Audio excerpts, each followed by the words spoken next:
Yes, ladies and gentlemen, welcome back to Saffas Unscripted, episode 8. We got Mr. Schnazzy Bias today, not casual bias.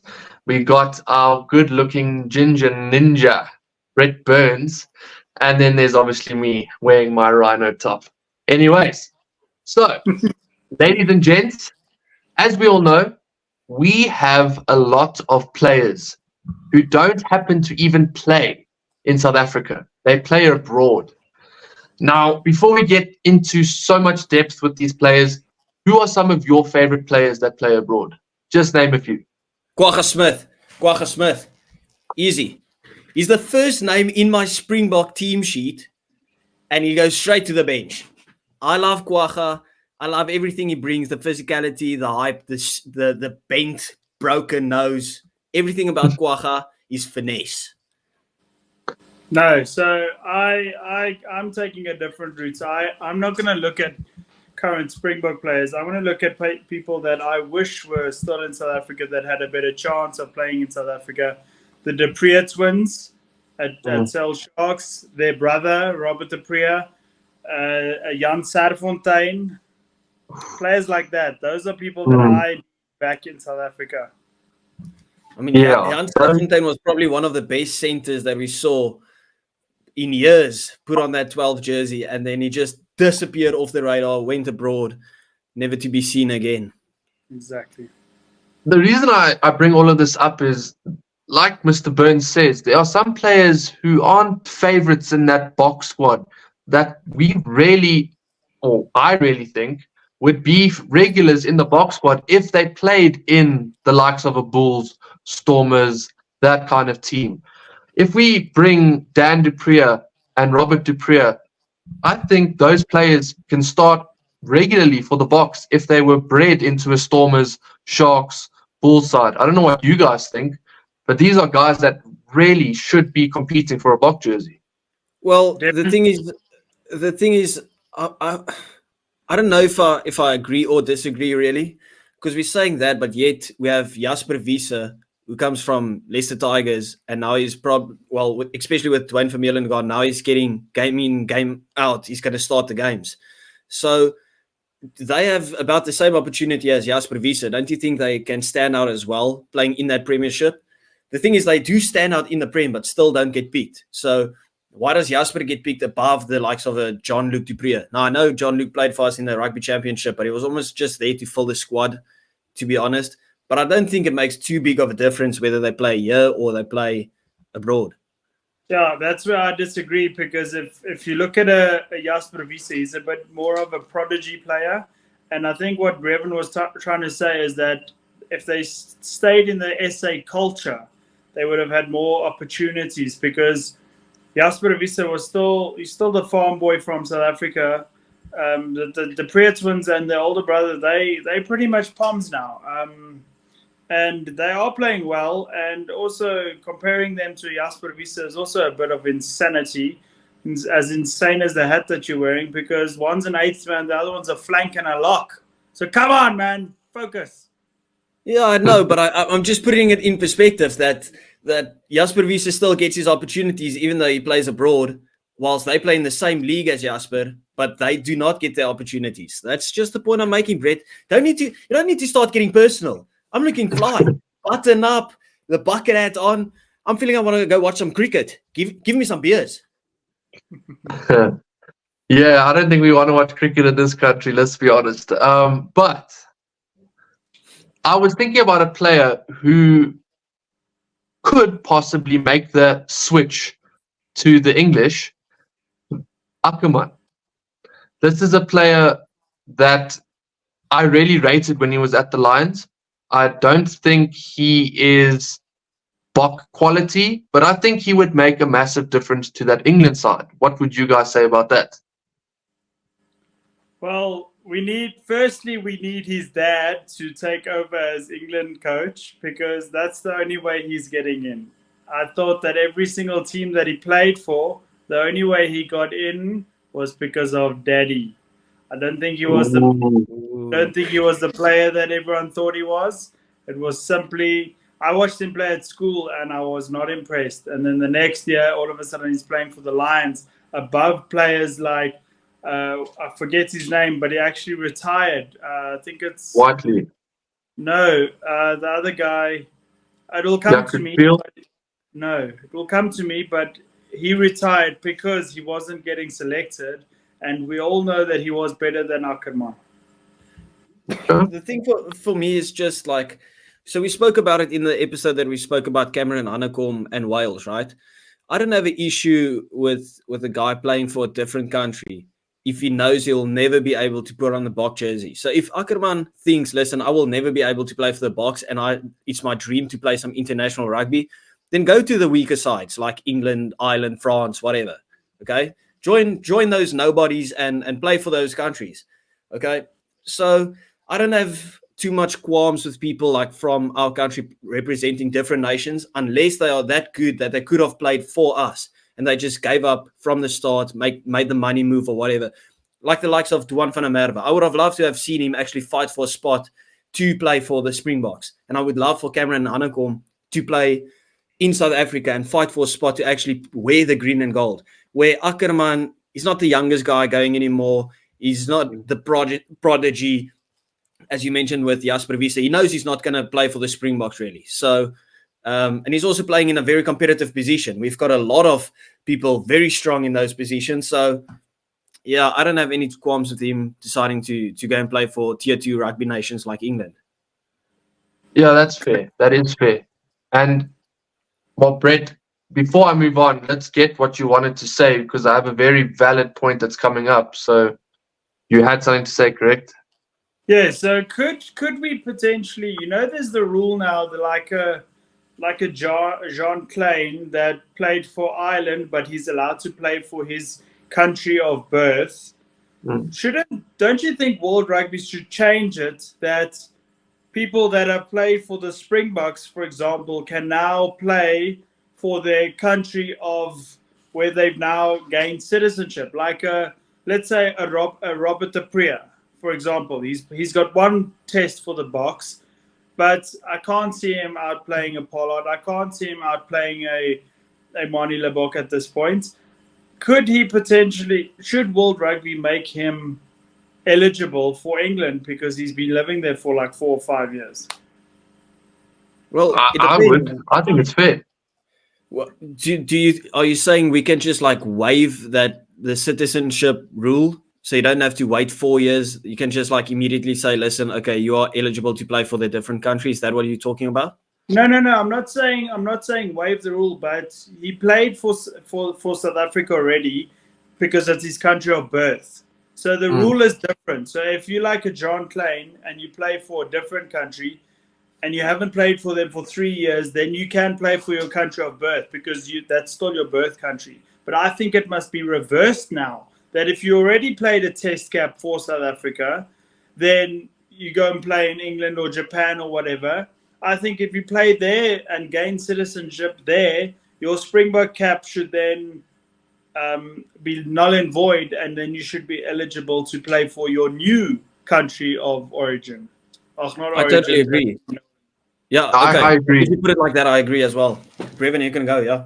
It's completely fair because we're looking at players that want to play at the top level. We know players want to play for a country. Obviously, the main choice would be to play for their country of birth. But if the opportunity comes for Rob du Preez to play for in England, I believe it should be allowed for him to do so because we can't be taking away these opportunities from these guys if that's what they want. Because if you're going to allow a Jean Klein to come back to South Africa, even though he played for an Ireland, like you said, the role should be reversed. So I completely agree with that. Well, the big thing is like, does Robert du Preez get into the South African or the English team? Now, on form and how good he is, he probably deserves to get into that England team, but they will never drop their captain, Owen Farrell. Now, today's news, he actually came out and said, listen, he's not going to be at the Six Nations, but does he get over George Ford? Does he get in over Marcus Smith? This guy that everyone thinks is going to be this crazy thing, but they don't know. They're actually talking about Sasha Feinberg. Does he get in above those guys? Then But it was what? the news that made me think of it. When I read Mm, the news, I thought, now World Rugby step up. Robert Dupree has been there for 5 years. Let the Oak ball. mm. And I've noticed even Sale have been trying him at 13 as well. Now, the English 13, Lawrence and those guys, not a fan of them. I think Robert Dupree could do a better job at 13. Because you mentioned the likes of Ford, obviously being there. And Ford, for me, probably is the best 10 in English rugby. But Dan du Preez should get a shout if that is what World Rugby allow. Brevan. So Yes.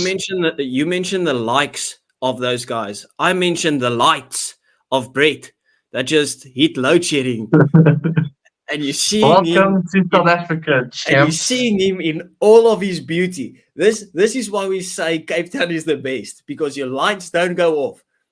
Fair enough. I'm using 2 batteries and I'm not using my lights. Okay. But Brett has been sitting in load shedding for like 89 hours, which is absolutely crazy. Sorry, I just But needed to interrupt there. no, it's fine because now we're going to speak about countries that don't have load shedding, right? We have a bunch of our Saffas abroad who play in the leagues such as the Japanese league, some in the URC, some play in the Prem, all over. Now, obviously, we know each league differs with its style of play. He's back, he's gone. But we know these guys play in these different leagues that all have different styles of play. What are the leagues that are your favorite style of play, and do you think it benefits our players where they play? You can name some examples if you want. Well, I like the Japanese league. Well, it depends on who our boys are that play. So I look at it a bit differently. So I enjoy the fact that some of our guys that are more fragile plays in the Japanese league, where it isn't necessarily the most physical, where they can get injured with long term injuries, like the likes of a Cheslin Colby and Damien Dialinde. They are absolutely crucial for us, and they always perform when they put on the Bok jerseys. I don't care if they play a bit of scrub rugby there in Japan. I like the fact that Jasper Wiese, the prodigy, playing to get that first spot before Vermeulen retired now. He was still playing in a very competitive league again. So, of course, the Prem is way better and bigger than the Japanese league, but it just depends on what player we are talking about. So injury-prone players, go to Japan. Willie Leroux, all of those guys played in Japan, and I liked it. While they were crucial for us, and they were injury-prone. So play in that league. The boys playing for your positions, get back to the big time. Stay there. Yeah, I don't have a specific league that I do like more than another league. I do, however, think that a league that doesn't resonate so well with me and South African players, and unfortunately some of them do play well there, is the Prem.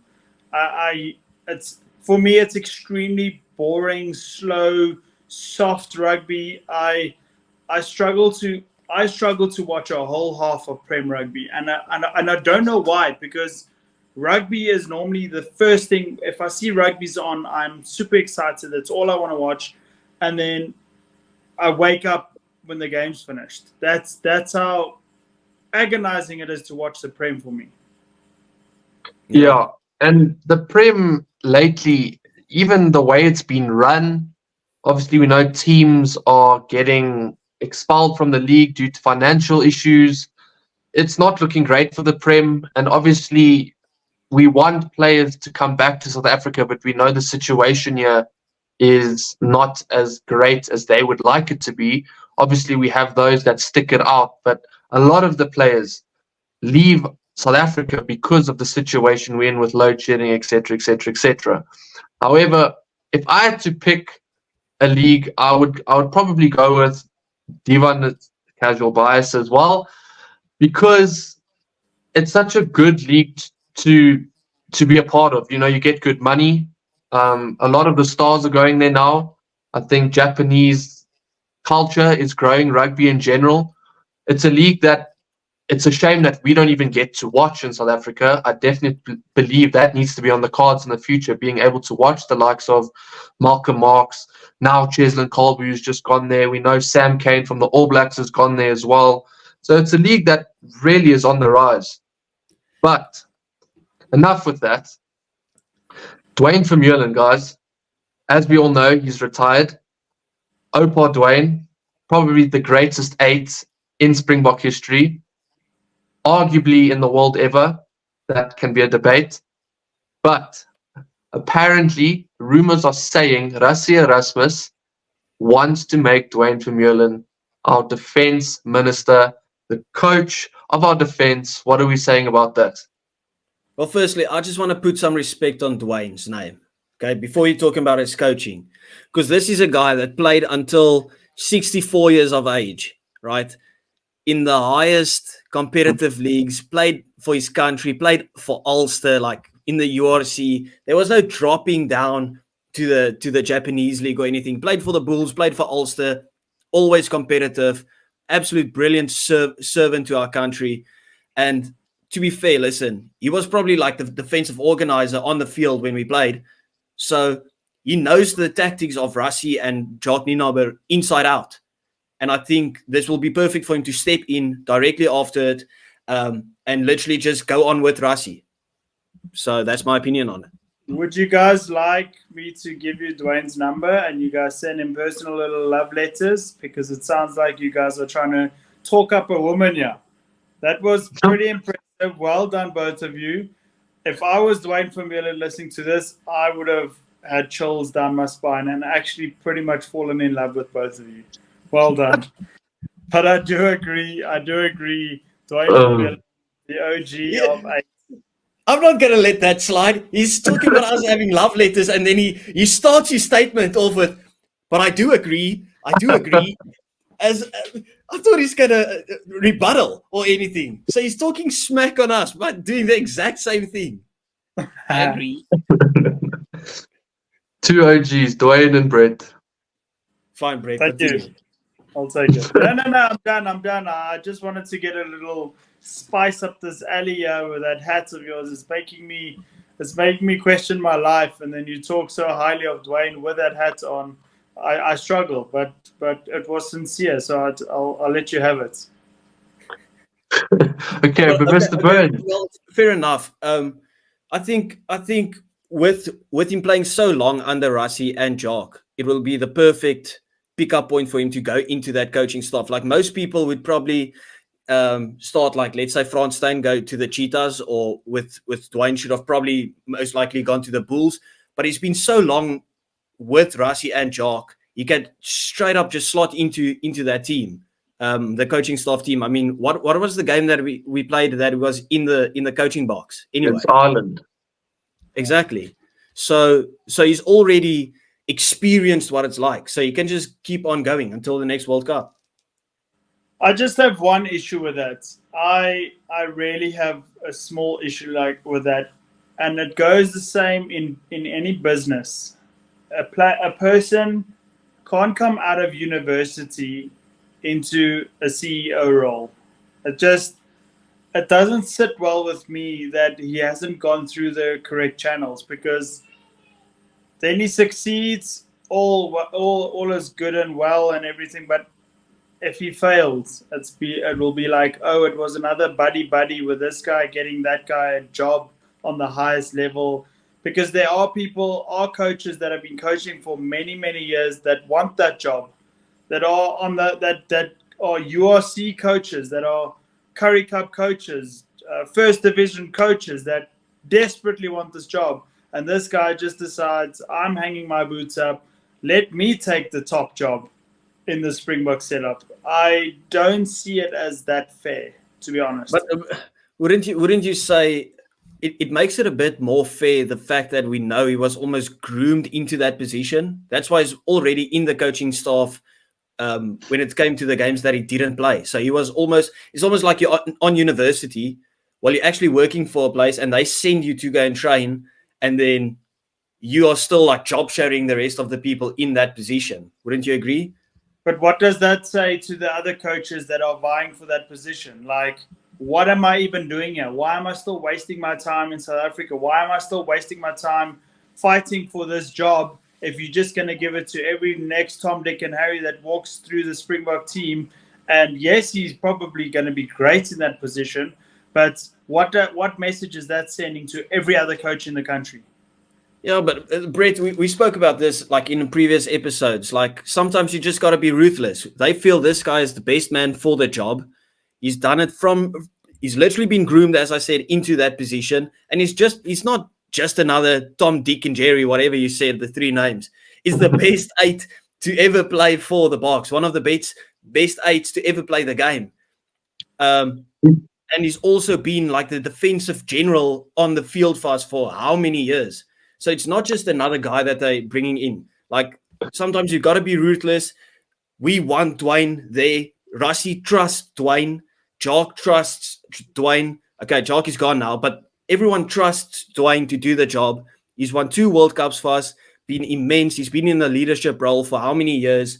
He's captain our side for how many years? So you have to, those guys, the coaches, they need to understand that this is not just another guy that's getting shoehorned into a position. This is a guy that is born and bred to be in a position like that.